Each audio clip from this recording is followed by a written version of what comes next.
31 12 മണിക്ക് റിമി ടോമിയുടെ ആട്ടം കാണാൻ കൂട്ടുകാർക്ക് ടിക്കറ്റ് എടുത്തു കൊടുക്കാനും കുപ്പിയെടുക്കാനും ഒന്നാമരായി മുന്നിട്ടിറങ്ങുന്നതാരാ? ആരാ പ്രിയപ്പെട്ടവരെ? വാപ്പ ഹാജിയാരാണ് പള്ളിയിൽ നിന്ന് പുതുവർഷത്തിന് വേണ്ടി പൊട്ടിക്കരഞ്ഞുകൊണ്ട് ദുആ ചെയ്യുമ്പോ വാപ്പാടെ ബോധമില്ലാത്ത 25 വയസ്സുകാരനായ പൊന്നുമോനില്ലേ കടപ്പുറത്ത് സയനോരയുടെ റിമി ടോമിയുടെ ശരീരത്തിന്റെ കുലുക്കം കണ്ടിട്ട് നിർത്തി നിക്കക്കള്ളിയില്ലാതെ നൃത്തം ചവിട്ടുന്ന കാലഘട്ടമാണെങ്കിൽ അറിവില്ലാതെ പണം മാത്രം കിട്ടിപ്പോയാൽ ആ പണം കൊണ്ട് അവന് കിട്ടുന്നത് നരകമാ. അല്ലാഹു കാത്തുരക്ഷിക്കട്ടെ. അറിവില്ലാതെ പണം മാത്രം കിട്ടാൻ പാടില്ല. അറിവിന്റെ കൂടെ പണം കിട്ടിയ രക്ഷപ്പെടും. വിഭാഗം ആരെന്നറിയോ? അറിവില്ല, പണവുമില്ല, പക്ഷേ അവർക്കും അള്ളാഹുവിന്റെ വെറുപ്പുണ്ട്. അതെങ്ങനെയാണ് കിട്ടുക വെറുപ്പ്? അറിവില്ല, പണവുമില്ലെങ്കിൽ പിന്നെ എന്തിനാ പടച്ചോന്റെ വെറുപ്പ്?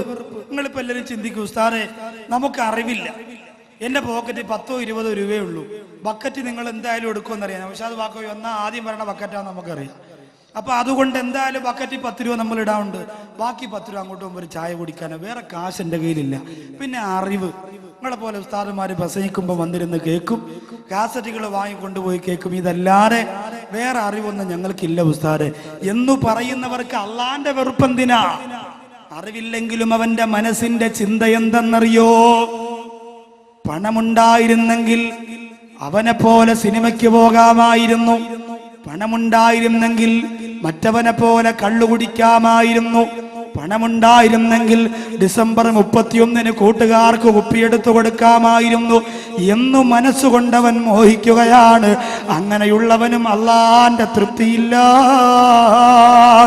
ആയിരക്കണക്കാര സഹോദരിമാര് അബ്ദാദ് നഗറിന്റെ പ്രഭാഷണം കേൾക്കാൻ വന്നിരിക്കുമ്പോ എന്റെ പ്രിയപ്പെട്ട പെങ്ങന്മാരോട് പറയട്ടെ, സഹോദരിമാര് ചിന്തിക്കുകയാ, അല്ലാഹുവേ എനിക്ക് പണമുണ്ടായിരുന്നെങ്കിൽ അപ്പുറത്തെ സുൽവത്തിനെ പോലെ ഞാനും നടക്കുമായിരുന്നു. ക്യൂടെക്സ് പുരട്ടിക്കൊണ്ട്, മുടി സ്ട്രെയിറ്റ് ചെയ്തുകൊണ്ട്, അതേ ചുണ്ട് ലിഫ്റ്റിക്ക് പുരട്ടിക്കൊണ്ട്, കാമുകന്മാരെ തോളത്ത് കൈയിട്ടുകൊണ്ട് ഞാനും നടക്കുമായിരുന്നു കൊതിച്ചു പോകും പെണ്ണ്. ഈ അവസാനം പറഞ്ഞ 2 വിഭാഗത്തിൽ പെടല്ലേ. അല്ലാഹു നമ്മെ കാത്തുരക്ഷിക്കട്ടെ. അള്ളാന്റെ പരലോകം, ആ പരലോകത്ത് എല്ലാ കാര്യങ്ങൾക്കും ഒറ്റ ചോദ്യമാണ്. ആയുസ് എന്തിന് ചിലവഴിച്ചു? ആരോഗ്യം എന്തിന് ചിലവഴിച്ചു? യുവത്വം എന്തിന് ചിലവഴിച്ചു? അള്ളാന്റെ റസൂല് പറയുകയാ, ലാ തസൂലു ഖദമാ അബ്ദിൻ ഹത്താ യുസ്അല അൻ 40. 4 കാര്യങ്ങളെ കുറിച്ച് ചോദിക്കാറ് ഒരു മനുഷ്യന്റെ കൽഭാരം ചലിപ്പിക്കാൻ കഴിയൂല. എന്നിട്ട് അല്ലാഹുവിന്റെ റസൂൽ പറയുന്നു, 3 കാര്യങ്ങളോട് ചോദ്യം ഒറ്റ ചോദ്യമാണ്, 4ാമത്തെ കാര്യത്തിൽ മാത്രം 2 ചോദ്യമാണ്. പരലോകത്ത് 4 കാര്യങ്ങളെ കുറിച്ച് മൊത്തത്തിലുള്ള ചോദ്യം. ആ 4 കാര്യങ്ങളിൽ 3 കാര്യങ്ങൾക്ക് ഒരു ചോദ്യമേ ഉള്ളൂ. ആയുസ് എന്തിന് ചിലവഴിച്ചു? യുവത്വം എന്തിന് ചിലവഴിച്ചു? ഇൽമ് എന്തിന് ചിലവഴിച്ചു? 4ാമത്തെ കാര്യത്തിന് മാത്രം 2 ചോദ്യമാണ്. പണം എങ്ങനെ ഉണ്ടാക്കി, എങ്ങനെ ചിലവഴിച്ചു? പണം എങ്ങനെ ചിലവഴിച്ചു എന്ന് മാത്രമല്ല ചോദിക്കുന്നത്, എവിടെ നിന്നുണ്ടാക്കി എന്ന് വരെ ചോദിക്കും. ധനമെങ്ങിനാ നീ അന്ന് സമ്പാദിച്ചതും, അത് ഏത് മാർഗമിലാണ് ചിലവ് നീ ചെയ്തതും,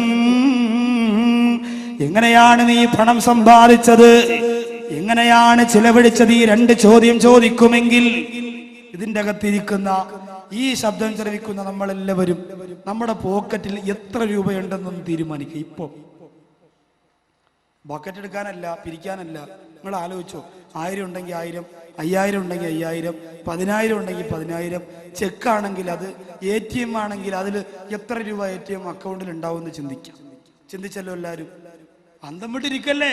ചിന്തിക്കാൻ വേണ്ടി പറഞ്ഞത്. ആലോചിച്ച് നോക്കാം, ഞാൻ എൻ്റെ പോക്കറ്റിലുള്ള കാശിനെ കുറിച്ച് അങ്ങനെ ചിന്തിക്കുകയാണ്, എത്ര രൂപ ഉണ്ട് പഠിച്ചത്. നിങ്ങളും അങ്ങനെ ചിന്തിക്കണം. സഹോദരിമാര് മോതിരം, വള, കമ്മല്, മാല, പിന്നെ ചെറിയൊരു പേഴ്സ് ഉണ്ടാവുമല്ലോ, പേഴ്സിൽ പല അറകളും ഉണ്ട്. എല്ലാ അറയും കൂടെ തുറന്നാൽ മദീനയും മക്കയും വിലയ്ക്ക് വാങ്ങാനുള്ള കാശുണ്ടാവും, എന്നാലും തുറക്കത്തില്ല. പോട്ടെ, ആ കാശെല്ലാം കൂടി നമ്മുടെ കയ്യിലുണ്ട്. ഇത് എവിടെ നിന്നാണ് നമുക്ക് കിട്ടിയത്? നമ്മളൊന്ന് ചിന്തിച്ചു നോക്കി. ഇതെവിടെ നിന്നാണ് കിട്ടിയത് എന്നൊന്ന് ചിന്തിച്ചു നോക്കി. അള്ളാഹു എൻ്റെ കയ്യിലിരിക്കുന്ന കാശ് 1000 രൂപയുണ്ട്, 2000 രൂപയുണ്ട്, 5000 രൂപയുണ്ട്. ഇത് എവിടെ നിന്നാണ് എനിക്ക് കിട്ടിയത്? പടച്ചവരെ, എല്ലാവരും ഒന്ന് ചിന്തിച്ചു നോക്കി, എവിടെ നിന്നാ കിട്ടിയതെന്ന് ആലോചിച്ച് നോക്കി. ഞാൻ ആലോചിച്ച് നോക്കണ്ട എവിടെ നിന്നാണ് കിട്ടിയത് പടച്ചവരെ. നിങ്ങൾ എങ്ങനെ ആലോചിച്ച് നോക്കി എവിടെ നിന്നാണ് കിട്ടിയത്? ചില ആൾക്കാർ ഇപ്പൊ ചിന്തിക്കുമ്പോൾ ചിരി വരും. അള്ളാഹുവേ, എത്ര പേരെ പറ്റിച്ചും വലിപ്പിച്ചുമാണ് റബ്ബേ ഞാൻ ഈ കാശ് പോക്കറ്റ് വെച്ചിരിക്കുന്നത്. എത്ര പേരെ. ഒരു സ്ഥലത്ത് ബേക്കറി ഉദ്ഘാടനത്തിന് പോയി, ബേക്കറിയുടെ പേര് അബ്ദുൽ മലിക്കുൽ ഗഫൂർ എന്നാണ്. രുചി ബേക്കറി, തണൽ ബേക്കറി എന്ന് കേട്ടിട്ടുണ്ട്. അബ്ദുൽ മലിക്കുൽ ഗഫൂർ. എന്താ പേരിടാൻ കാരണം എന്ന് ചോദിച്ചപ്പോ വാപ്പാടെ പേര് ചോദിച്ചപ്പോ വാപ്പാടെ പേരില്ല, വാപ്പാടെ പേരിട്ട ബേക്കറിയൊക്കെ നിന്ന് കത്തു സാറേ, അത്രയ്ക്ക് മണക്കത്ത. പിന്നെ ഇത് ആരെ പേര്? ഇത് ദുബായിലുള്ള എൻ്റെ അറബിയുടെ പേരാ. ആ പേരിടാൻ കാരണം അറബിയെ വലിപ്പിച്ചുകൊണ്ടാണ് ഞാനിത് തുടങ്ങിയതെന്ന. അപ്പൊ ഇതാണ് എങ്ങനെ ഉണ്ടാക്കി എന്ന് ചിന്തിച്ചു നോക്കിയാൽ അല്ലാഹു നാളെ ചോദിക്കും, എവിടെ നിന്നാ പണമുണ്ടാക്കിയത് ചോദിക്കും. പെങ്ങളെ ചോദിക്കും.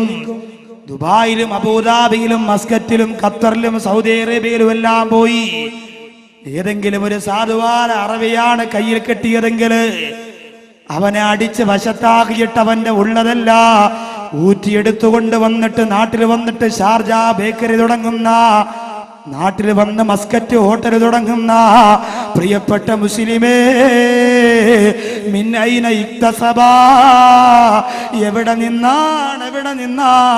നിന്നാണ് നീ പണമുണ്ടാക്കിയതെന്ന് അല്ലാഹു ചോദിക്കുന്നതാ. മറുപടി കൊടുക്കാൻ കഴിയുമോ എന്റെ പ്രിയപ്പെട്ടവരെ? കഴിയണം. പട്ടിണി കിടന്നാലും ഹറാമാറ പണം നമുക്ക് വേണ്ട പ്രിയപ്പെട്ടവരെ.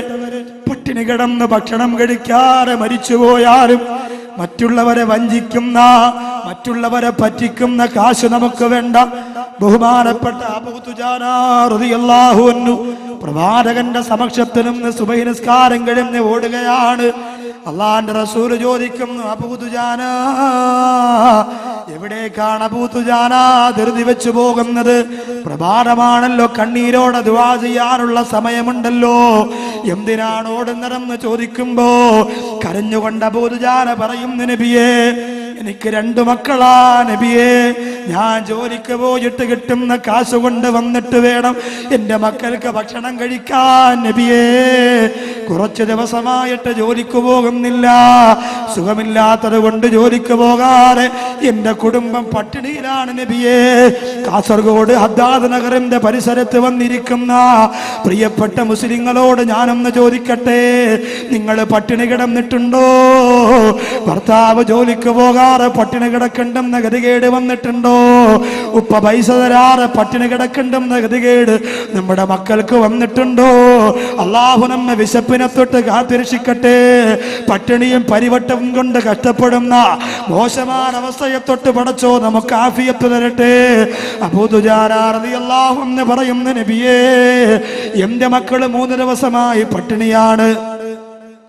അവർക്ക് കഴിക്കാനൊന്നുമില്ല, അവർക്ക് കുടിക്കാനൊന്നുമില്ല റസൂലേ. അതുകൊണ്ട് ഇന്നലെ ഞാൻ സുബഹി നിസ്കാരം കഴിഞ്ഞ് അങ്ങയുടെ കൂടെ നസീഹത്ത് കേട്ട് അങ്ങയുടെ കൂടെ ദിക്ർ ചൊല്ലിയിട്ട് പള്ളിക്കകത്ത് സമയം ചെലവഴിച്ചിട്ട് എൻ്റെ വീട്ടിലേക്ക് ചെന്നപ്പോ എൻ്റെ വീട്ടിൻ്റെ അകത്തുള്ള പ്രിയപ്പെട്ട 2 മക്കള് അല്ലാഹുവിന്റെ റസൂലേ ഇഴഞ്ഞിഴഞ്ഞിഴഞ്ഞിഴഞ്ഞ് വിശപ്പ് സഹിക്കാനാകാതെ ഇഴഞ്ഞിഴഞ്ഞിഴഞ്ഞിഴഞ്ഞ് അപ്പുറത്ത് താമസിക്കുന്ന ജൂതനാര മനുഷ്യന്റെ ആ മനോഹരമായ പല വർഗങ്ങളിൽ നിന്ന് അടർന്നു വീഴുന്ന പഴുത്ത കായികനികളില്ലേ നബിയേ, അതെന്റെ അരുമ മക്കള് എടുത്ത് കഴിക്കുന്നത് ഞാൻ കണ്ടു നബിയേ. എന്റെ മക്കളാ ഭക്ഷണം കഴിച്ചു പോയാ അത് ഹറാമല്ലേ നബിയേ, അത് ഹറാമല്ലേ റസൂലേ. അതുകൊണ്ട് എന്റെ മക്കളുടെ വയറ്റിലേക്ക് ഭക്ഷണം ഇറങ്ങി പോകാതിരിക്കാൻ എന്റെ കൈ കൊണ്ട് ഞാൻ മക്കളുടെ വാക്യകത്തേക്ക് കൈയിട്ട് നബിയേ. 3 ദിവസമായി പട്ടിണി കിടക്കുന്ന പാവപ്പെട്ട മക്കൾക്ക് സന്തോഷത്തോടെ ഒരു കായ കിട്ടിയപ്പോ, ഒരു പഴം കിട്ടിയപ്പോ അവര് കഴിച്ചതാണ് നബിയേ. പക്ഷേ ഞാൻ അനുവാദം കൊടുക്കാറ് അവിടെ വയറ്റിന്റെ അകത്തേക്ക് പോയ ഭക്ഷണം പോലും പുറത്തു ഛർദിപ്പിച്ച് കളഞ്ഞ് നബിയേ. അതുകൊണ്ട് ഇന്ന് ഞാൻ ഇവിടെ ഇരുന്ന അള്ളാന്റെ റസൂലേ, ഇന്നലത്തെ പോലെ എൻ്റെ പ്രിയപ്പെട്ട മക്കള് ഇന്നും ഇഴഞ്ഞു പോയി ആ പൊരുത്തമില്ലാത്ത ഭക്ഷണം എടുത്ത് കഴിക്കുമെന്ന് പറഞ്ഞപ്പോ അബൂദുജാനയുടെ കണ്ണീരിന്റെ വില ഈ സമുദായത്തിനറിയുമോ? ആരെ പറ്റിച്ചാലും മക്കളുടെ വയറ് വളർത്താ, ആരെ വഞ്ചിച്ചാലും വീട് വളർത്താ, ആരെ കഷ്ടപ്പെടുത്തിയാലും കുടുംബം പോറ്റാ പരിശ്രമിക്കുന്ന മുസ്ലിമേ, മിൻ ഐന ഇക്തസബ, എവിടെ നിന്ന് പണമുണ്ടാക്കിയെന്ന് അല്ലാഹു ചോദിക്കും മോനെ.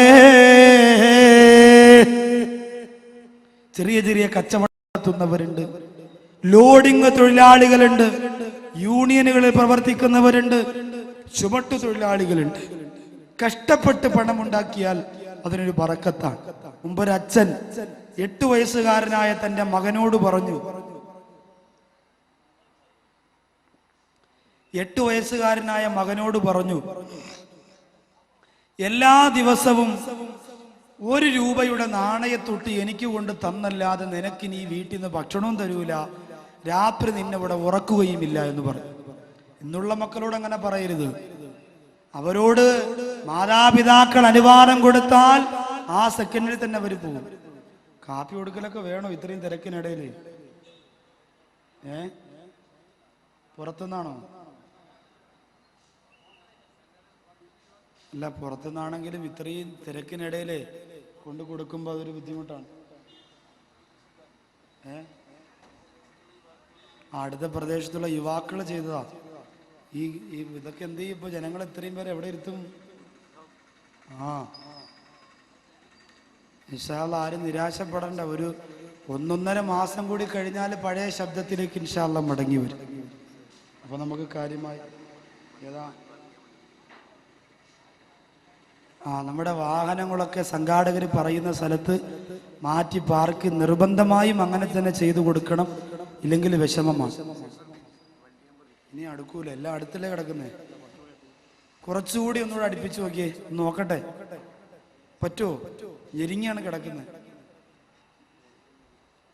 മാക്സിമം പറ്റുമെങ്കിൽ അങ്ങനെ ചെയ്തോ, പക്ഷെ ഫ്രണ്ട് മാത്രം നീങ്ങരുത്. നീങ്ങിയാലും മൊത്തം നീങ്ങണം, എങ്കിലേ ഏറ്റവും പുറകിലുള്ളവർക്ക് ഉപയോഗപ്പെടും. ഇപ്പൊ സുഖമായല്ലോ, കൈ വെച്ചിട്ട് നല്ല വിശാലമായിട്ട്.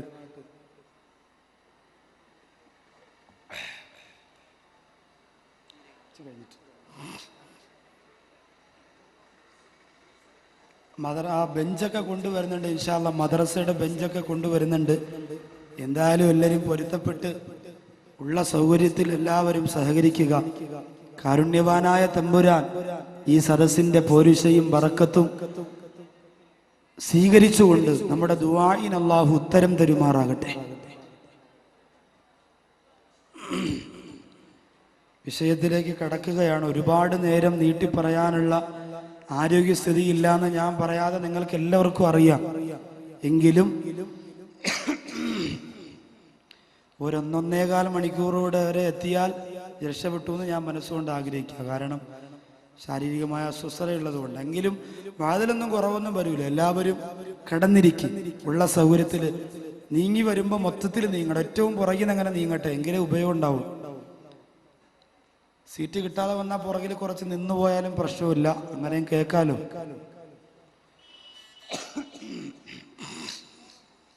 റോഡിൽ ദയവ് ചെയ്ത് ആരും നിൽക്കാതിരിക്കുക. കാരണം നമുക്ക് വാഹനങ്ങൾ അങ്ങോട്ടും ഇങ്ങോട്ടും പല ആവശ്യത്തിന് പോകുന്നവരുണ്ടാവും. നമ്മളായിട്ടൊരു തടസ്സം ആർക്കും ഉണ്ടാക്കി കൊടുക്കരുത്. അപ്പോ മകൻ വഷളായി വളരുന്നത് കണ്ട അച്ഛൻ പറഞ്ഞു, എല്ലാ ദിവസവും 1 രൂപയുടെ നാണയത്തൊട്ട് കൊണ്ട് തന്നെങ്കിലേ ഈ വീട്ടിന്റെ അകത്ത് നിനക്ക് കിടക്കാനും പറ്റുള്ളൂ, ഭക്ഷണം കഴിക്കാനും പറ്റുള്ളൂ. മകൻ സമ്മതിച്ചു. 1ാമത്തെ ദിവസം അച്ചാച്ചന്റെ അടുത്ത് പോയി പാക്കും പറ്റിയൊക്കെ ഇടിച്ചു കൊടുത്തിട്ട് പറഞ്ഞു, അച്ചാച്ച 1 രൂപ എനിക്ക് തരണം. 1 രൂപയല്ലേ ഉള്ളൂ. അച്ചാച്ചൻ 1 രൂപ കൊടുത്തു. ആ 1 രൂപയും കൊണ്ട് അവർ നേരെ വീട്ടിലേക്ക് ചെന്നു. വൈകുന്നേരമായി അച്ഛന്റെ കയ്യിലേക്ക് ആ 1 രൂപ കൊടുത്തു. അച്ഛൻ പറഞ്ഞു, ആ 1 രൂപ കിണറ്റിൽ കൊണ്ടുപോയി ഇടാൻ പറഞ്ഞു. അങ്ങനെ ആ 1 രൂപ പൊന്നുമകൻ കിണറ്റിൽ കൊണ്ടുപോയിട്ടു. അച്ഛൻ ചോദിച്ചു, ഇതെന്തിനാണ് കിണറ്റിലിട്ടെന്നറിയോ? മോൻ പറഞ്ഞു, അറിയില്ല. അച്ഛൻ പറഞ്ഞു, കുറച്ചു നാൾ കഴിയുമ്പോ ഈ കാശിങ്ങനെ വൃക്ഷമായി പൊടിച്ച് തടച്ച് വളർന്ന് അതിൽ നിന്ന് കാശ് ഇങ്ങനെ നമുക്ക് പറിച്ചെടുക്കാമെന്ന് പറഞ്ഞു. രണ്ടാമത്തെ ദിവസം 1 രൂപ കൊടുക്കണമല്ലോ, അമ്മാമ്മയുടെ അടുത്ത് പോയി. അങ്ങനെ ഓരോ ദിവസം കുടുംബത്തിൽപ്പെട്ട ബന്ധുക്കളുടെ അടുത്ത് പോയി 1 രൂപ വാങ്ങി വാങ്ങി വാങ്ങി അച്ഛൻ്റെ കയ്യിൽ കൊണ്ടുവന്ന് കൊടുത്തു. ദിവസം ഒരുപാട് കഴിഞ്ഞു. അവസാനം അച്ചാച്ചനും അപ്പാപ്പനും ആരും കാശ് കൊടുക്കാതായി. വൈകുന്നേരം വീട്ടിലേക്ക് ചെല്ലണമെങ്കിൽ 1 രൂപ അച്ഛൻ്റെ കയ്യിൽ കൊടുത്തേ പറ്റുള്ളൂ. ഇനി എന്താണ് പോംവഴി? അവസാനം അയാൾ റെയിൽവേ സ്റ്റേഷന്റെ അരികിൽ പോയി ആ പാവപ്പെട്ട മകൻ കരഞ്ഞുകൊണ്ടിരുന്നു. ട്രെയിനിൽ വന്നിറങ്ങുന്നവരോട് ചോദിച്ചു, എനിക്ക് 1 രൂപ തരുമോ? അവര് പറഞ്ഞു, ഞങ്ങളുടെ ഈ സാധനം ചുമന്ന് ഞങ്ങളുടെ വീട്ടിൽ കൊണ്ടുവന്ന് വെച്ച് തന്നാ നിനക്ക് കാശ് തരാം. അങ്ങനെ 8 വയസ്സുകാരന്റെ തലയിൽ പെട്ടിയും കെട്ടും ചുമന്നുകൊണ്ട് ആ മുതലാളിയുടെ വീട്ടുപടിക്കൽ കൊണ്ട് വെച്ചു കൊടുത്തപ്പോൾ അയാൾ 1 രൂപ കൊടുത്തു. ആ 1 രൂപയും കൊണ്ട് ഓടി വരികയാണ്. അച്ഛൻ്റെ അടുത്ത് വന്നിട്ട് കയ്യിലേക്ക് ആ 1 രൂപ വെച്ചു കൊടുത്തപ്പോ അച്ഛൻ പറഞ്ഞു, ഇന്നലെ വരെ നിന്നോട് പറഞ്ഞതുപോലെ തന്നെ ഇന്ന് ഞാൻ പറയുന്നു, ആ 1 രൂപ കിണറ്റിൽ കൊണ്ടുപോയി ഇടുക. ആ മകൻ 1 രൂപ നെഞ്ചോട് ചേർത്ത് വെച്ചുകൊണ്ട് പൊട്ടിക്കരഞ്ഞുകൊണ്ട് പറഞ്ഞു, എന്റെ അച്ഛൻ എനിക്കിനി ഭക്ഷണം തന്നില്ലെങ്കിലും വീട്ടിന്റെ അകത്ത് കയറ്റിയില്ലെങ്കിലും കുഴപ്പമില്ല, ഈ 1 രൂപ ഞാൻ കിണറ്റിന്റെ അകത്ത് കൊണ്ടിടുകയില്ല. അച്ഛൻ ചോദിച്ചു, അതെന്താ? ഇന്നലെ വരെ നീ ഞാൻ പറഞ്ഞ കാശ് കൊണ്ടിട്ടല്ലോ, ഇത് മാത്രം കൊണ്ടിടാത്തതെന്താ? അവൻ പറഞ്ഞു, ഇന്നലെ വരെ എനിക്ക് കിട്ടിയ 1 രൂപ കഷ്ടപ്പെടാത്ത കാശാ. അച്ചാച്ചന്റെ കയ്യിൽ നിന്നും അപ്പൂപ്പന്റെ കയ്യിൽ നിന്നും അമ്മുമ്മയുടെ കയ്യിൽ നിന്നും ഇരുന്ന് കാശാ. പക്ഷെ ഇന്ന് എന്റെ കയ്യിലിരിക്കുന്ന കാശ് ഞാൻ കഷ്ടപ്പെട്ട് വിയർപ്പൊഴുക്കിയിട്ടുണ്ടാക്കിയ കാശാ. അതുകൊണ്ട് ആ കാശ് ഞാൻ പാഴാക്കൂല എന്ന് 8 വയസ്സുകാരൻ പോലും പറഞ്ഞു പോരെങ്കിൽ എന്റെ പ്രിയപ്പെട്ട ഹദ്ദാദ് നഗറിൽ പഠിച്ചുകൂടിയ ആയിരക്കണക്കാരെ പ്രിയപ്പെട്ട ചെറുപ്പക്കാരാ, നീ കഷ്ടപ്പെട്ട് കാശുണ്ടാക്കിയെങ്കിൽ ആ കാശ് കൊണ്ട് സിനിമയ്ക്ക് പോകൂല, ആ കാശ് കൊണ്ട് കള്ളുകുപ്പിയെടുക്കൂല, ആ കാശ് കൊണ്ട് കൂത്താട്ടം നടത്തൂല. കഷ്ടപ്പെടാതെ ഉപ്പാന്റെയും ഉമ്മാന്റെയും കയ്യിൽ നിന്ന് ഖജനാവിൽ നിന്ന് അവന് കാശുണ്ടാക്കുന്നത് കൊണ്ടാ, കഷ്ടപ്പാടും സങ്കടവും അറിയാതെ പണമുണ്ടാക്കിയത് കൊണ്ടാ, വിഷമവും പ്രയാസവും അറിയാതെ പണമുണ്ടാക്കിയത് കൊണ്ടാ. എന്റെ സഹോദരങ്ങൾ ആർഭാടത്തിന് വേണ്ടി ആനന്ദത്തിന് വേണ്ടി പണം ചെലവഴിക്കുന്നത് അള്ളാഹു കാത്തുരക്ഷിക്കട്ടെ. അതുകൊണ്ട് പ്രിയമുള്ളവരെ, എവിടെ നിന്നാണ് പണം സമ്പാദിച്ചതെന്ന് അള്ളാഹു ചോദിക്കുന്നോ? വിയർപ്പൊഴുക്കി കഷ്ടപ്പെട്ട് ഹലാലായ രീതിയിലൂടെയാണ് ഞാൻ പണം സമ്പാദിച്ചതെന്ന് പടച്ചവരോട് പറയാനുള്ള മനസ്സ് ഈ ഒരുമിച്ച് കൂടിയ സഹോദരങ്ങളെ നിങ്ങൾക്ക് വേണം. അള്ളാഹിനോട് ധൈര്യത്തോടു കൂടി പറയാൻ, അള്ളാഹുവേ നീ തന്ന പൊരുത്തത്തോടുകൂടി തന്ന തൃപ്തിയോടുകൂടി തന്ന ചെറിയ ജോലി, ആ ജോലി കൊണ്ട് ആർത്തിയില്ലാതെ ആഡംബരമില്ലാതെ കഷ്ടപ്പെട്ട് ഞാൻ സമ്പാദിച്ച പണമാണ്. ഏറ്റവും എളുപ്പത്തിൽ പണമുണ്ടാക്കലാണ് എല്ലാവർക്കും ഇന്ന് ജോലി. അതിൽപ്പെട്ടതാണ് ചങ്ങല ബിസിനസ്സുകൾ. അതിന് മണി ചെയിൻ അങ്ങനെ ഒരു പേരുണ്ട്. കാസർഗോഡ് ജില്ലയിൽ അതിന്റെ പേരെന്തെന്ന് എനിക്കറിയില്ല. ഉഷാർ ബാക്കവിയോട് വന്നിട്ട് പറയും, ഉസ്താദേ കുറച്ചു കാലം കഴിഞ്ഞ് തൊണ്ടയൊക്കെ അടച്ച് പള്ളിയിലും ജുമയ്ക്ക് പോകാൻ പറ്റാത്ത സാഹചര്യമൊക്കെ വന്ന് സ്നേഹിച്ചവരും ഇഷ്ടപ്പെട്ടവരും ഒക്കെ ഫോൺ വരെ വിളിക്കാത്ത ഒരു സാഹചര്യം വരുമ്പോഴേ നിങ്ങൾക്ക് ജീവിക്കണ്ടേ? ഞാൻ പറയും ജീവിക്കണം. അതിന് എൻ്റെ ഒരു ക്ലാസ്സിൽ നിങ്ങൾ പങ്കെടുത്താൽ മതി. ഞാൻ പറയും എന്ത് ക്ലാസ്സാ? ഓഡിറ്റോറിയത്തിൽ 2 മണിക്കൊരു ക്ലാസ് ഉണ്ട്. അള്ളാണ ചെന്നിരുന്ന് കൊടുക്കരുത്. ഇരുന്നു പോയാൽ മായാജാലക്കാരന്റെ മാന്ത്രികം പോലെ പോകുന്നവർ മുഴുവനും ആ മണി ചെയിനിൽ പങ്കു ചേർന്നിട്ടേ മടങ്ങി വരികയുള്ളൂ. അങ്ങനെ പ്രവർത്തിക്കുന്ന ആരെങ്കിലും ഉണ്ടെങ്കിൽ സങ്കടം തോന്നിയിട്ട് കാര്യമില്ല. പറയേണ്ടത് പറയാതിരിക്കാൻ നിവർത്തിയില്ല, അതുകൊണ്ട് പറയുന്നതാണ്. ആദ്യം 15,000 രൂപ വെച്ച് 3 മാസം അടയ്ക്കുക. എത്രയായപ്പോ? എന്നിട്ട് 3 വർഷം വരെ കാത്തിരിക്കുക. 3 വർഷം കഴിഞ്ഞാൽ പിന്നെ മരിക്കുന്നത് വരെ എല്ലാ മാസവും നിങ്ങളുടെ വീടിന്റെ മുമ്പേ 50,000-ന്റെ ചെക്ക് കൊണ്ടുവരുമെന്ന് പറയുമ്പോൾ, ഞങ്ങൾക്കിപ്പോ അതിങ്ങനെ വന്നുകൊണ്ടിരിക്കുകയാണെന്ന് പറയുന്ന കേൾക്കുമ്പോ വീട്ടിന്റെ അകത്തിരിക്കുന്ന സഹോദരിമാരുടെ മനസ്സ് മയങ്ങിപ്പോകും. പാവപ്പെട്ട ഭർത്താവിനോട് പറയും, ഇക്കാ കാശുണ്ടാക്കണ്ടേ, വീട് വെക്കണ്ടേ, സൈനബാടെ വീട് പോലെ വലിയ വീട് വെക്കണ്ടേ, ശുക്കൂറെടുത്ത വണ്ടി പോലെ വലിയ വണ്ടി എടുക്കണ്ടേ? അതുകൊണ്ട് നോക്കണ്ട, ഉസ്താദ് പറഞ്ഞത് ഹറാമാണെന്നാണ്. എടി ഉസ്താദ് പറഞ്ഞത് ഹറാമാണെന്നാണ്. ഉടനെ ഈ പെണ്ണ് പറയും, മൊയ്ലിയാരതൊക്കെ പറയും, മുസ്ലിയാരതൊക്കെ പറയും, ഇത് ഹറാമാണെന്ന് പറഞ്ഞ് മാറ്റിവെച്ചാൽ നമുക്ക് ജീവിക്കണ്ടേ? മൊയ്ലിയാര് വന്ന് വീട് വെച്ച് തരോ? മുസ്ലിയാര് മക്കളൊക്കെ ചെലവ് കൊടുക്കോ? അതുകൊണ്ട് ഇതിൽ നിങ്ങൾ ചേരണം എന്ന് പറഞ്ഞുകൊണ്ട് ഹറാമായ പൈസയുടെ പങ്കുചേരൽ ഈ സമുദായം ഇന്ന് കണ്ടെത്തിയിരിക്കുകയാ. അതുപോലെ ഒരു നുള്ളു കഞ്ചാവിന്റെ വില കാസർഗോഡ് ജില്ലയുടെ ചെറുപ്പക്കാരാ, നിങ്ങൾക്കറിയുമോ? 1 പവന് സ്വർണത്തിന്റെ വിലയാ. 1 പവന് സ്വർണത്തിന് കൊടുക്കുന്ന വിലയാണ് 1 നുള്ളു കഞ്ചാവിന്റെ വിലയെങ്കിൽ 1 പവന് സ്വർണത്തിന് വേണ്ടിയിട്ട് പാവപ്പെട്ട പെൺകുട്ടികളുടെ കല്യാണത്തിന് കഴുത്തിലടിഞ്ഞു കൊടുക്കാൻ, ഒരു മാലയ്ക്ക് വേണ്ടി, ഒരു വളയ്ക്ക് വേണ്ടി, ഒരു കമ്മലിന് വേണ്ടി, ഒരു സ്വർണത്തിന്റെ മുത്തിന് വേണ്ടി പൊട്ടിക്കരഞ്ഞുകൊണ്ട് ഹദ്ദാദ് നഗറിലുള്ള പാവപ്പെട്ടവരുടെ കാല് പിടിക്കുമ്പോ കൊടുക്കാൻ മനസ്സ് കാണിക്കുന്നവരെ, നമ്മുടെ മക്കളോ ക്യാമ്പസിന്റെ അകത്തളങ്ങളിൽ കള്ളക്കച്ചവടം നടത്തുന്ന കഞ്ചാവ് കച്ചവടത്തിന്റെ 1 നുള്ളു കഞ്ചാവിന്റെ വില 1 പവന് സ്വർണത്തിന്റെ വിലയാണെങ്കിൽ സുബ്ഹാനല്ലാഹ്, ലക്ഷക്കണക്കിന് രൂപയ്ക്ക് കുടിച്ചു കൂത്താടുന്ന, ലക്ഷക്കണക്കിന് രൂപയ്ക്ക് ശരീരത്തെ നശിപ്പിക്കുന്ന മാരകമായ വിഷം കഴിക്കുന്ന സമുദായത്തിന്റെ ചെറുപ്പക്കാര് ചിന്തിച്ചോ മോനെ? കഷ്ടപ്പെട്ട് പണമുണ്ടാക്കിയാൽ ഇതിന് പവറുണ്ട്, കഷ്ടപ്പെട്ട് പൈസ ഉണ്ടാക്കിയാൽ ഇതിന് പവറുണ്ട്, കഷ്ടപ്പെട്ട് വിയർപ്പൊഴുക്കി പണമുണ്ടാക്കിയവർ പാവപ്പെട്ട യത്തീം കുട്ടിക്കാണെന്ന് പറഞ്ഞ് ഒരു 15 രൂപ, ഒരു 50 രൂപ ഹദ്ദാദ് നഗറിലെ സംഘാടകരുടെ കയ്യിൽ കൊടുത്താൽ പട്ടിണി കിടക്കുന്ന, ഓലപ്പുര ചോർന്നൊലിക്കുന്ന, ഓലപ്പുരയ്ക്കകത്ത് കഴിയുന്ന ഹദ്ദാദ് നഗറിലെ പാവപ്പെട്ട ഉമ്മയില്ലേ, ആ ഉമ്മയതാ ഒരു 50 രൂപ കൊണ്ടുവന്നിട്ട് സ്ത്രീകളുടെ ഭാഗത്തിരിക്കുന്ന സംഘാടകരുടെ കയ്യിൽ കൊടുത്തിട്ട് പറയുന്ന, മക്കളെ 50,000 കൊടുക്കണമെന്ന് കൊതിയുണ്ട്, പക്ഷേ ഉമ്മച്ച് പട്ടിണിയാണ്, ഉമ്മാടെ മക്കളൊക്കെ രോഗിയാണ്, അതുകൊണ്ട് 7 പെൺമക്കളെ കെട്ടിക്കുന്നോ ഈ 50 രൂപ ഉമ്മാടെ സ്വതക്കയായിട്ടിരിക്കട്ടെ എന്ന് പറഞ്ഞുകൊണ്ട് പൊരുത്തമുള്ള 50 രൂപയുടെ ബറക്കത്ത് പറഞ്ഞറിയിക്കാ കഴിയില്ല പ്രിയപ്പെട്ടവരെ. ഒരിക്കലും അത് പറഞ്ഞറിയിക്കാൻ കഴിയില്ല. അതുകൊണ്ട് സമ്പാദിക്കുന്നത് നമ്മൾ എന്തിൽ നിന്ന് സമ്പാദിക്കുക? ഹലാലായ രീതിയിൽ നിന്ന് സമ്പാദിച്ചാൽ നമുക്ക് ഒരുപാട് നേട്ടമാണ്.